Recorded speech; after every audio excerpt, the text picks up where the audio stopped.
All right, Wolfman. So I am I'm a little bit obsessed with Christopher Abbott. Like I have loved him ever since he was in Girls, and I had like this big crush on him. And many years ago, probably like God, 10 years ago, I met him at Sundance and I was just like fangirling out. I went into this film knowing that one, I loved monster films or creature films. I'm there for it. I'm not a huge horror fan, but I know that this was going to be this creature monster style film, and I was there for it. I did also know going into it, the filmmaker that was making it has also done some of these very graphic horror films like Saw and things like that. So I also knew that I was probably going to be presented with some of that in this monster creature film.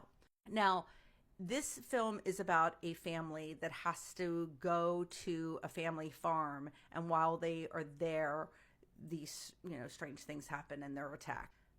Let me talk about the good first. The good was there were some really good shots from a cinematography perspective, so that was nice to see. The other good thing about this film is that there was this element of an actual storyline that they were trying to present to you, which was believable, which was the story of this family and kind of their backstory and his backstory.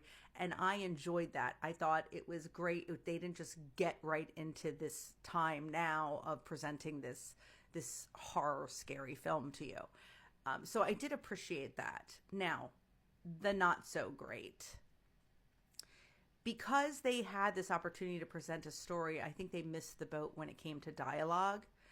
And I think there could have been some moments that were believable, but the unfortunate thing is I just didn't believe most of it, meaning the dialogue between Christopher Abbott's character, Blake, and Julia Garner's character, Charlotte, who is married to Blake. I will honestly say that Julia Garner was miscast in this film.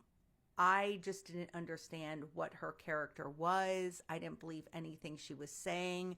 I never believed for a moment that these two were in love.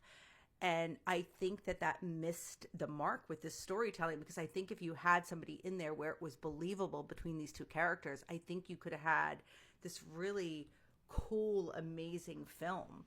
And I just did not receive that.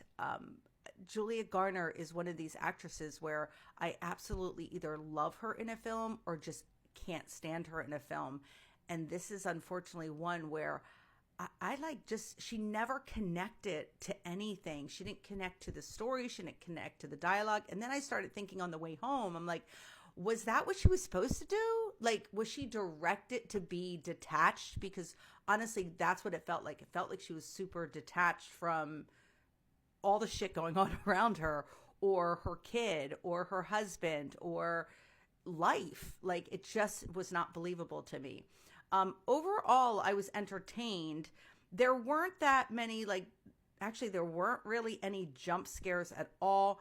I think the trailer gave a lot away, like the really great moments that you want it to be delivered. I think they shared them in the trailer already. So for those moments where I wanted to be scared or be shocked, I had already known it from watching the trailer, which you see that a lot nowadays. They do this stuff and it's like, man, you should have saved that for the movie, man. That would have been a better outcome. I'm giving it a 2 out of 5 stars. I wanted to give it more just because of Christopher Abbott, but I couldn't. There were some hokey things. There is some gruesomeness to it, and some of the gruesomeness I was like, kind of like, really? But I get it. I get what type of film it is, so I'm not knocking it for that. But I really just felt like they could have done more overall with the connections between the characters, because there was something there. By the way, the daughter, Matilda Firth, she was amazing. She was really, really good in this, and specifically considering what type of film it was, I think she did a tremendous job. So go check it out now. It is out in theaters. Wolfman.